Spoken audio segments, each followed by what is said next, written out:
For Inside EVs, the BYD Seagull has become a significant success story in the Chinese electric vehicle market. Launched in April 2023, BYD produced an impressive 200,000 units by December. The Seagull's base price is roughly $10,000, offering up to 250 miles of range.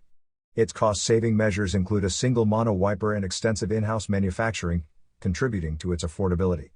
With features like a leather-wrapped steering wheel and cruise control, it provides substantial value for an estimated $11,500. Despite its modest 75 horsepower, the Seagull delivers a satisfactory driving experience.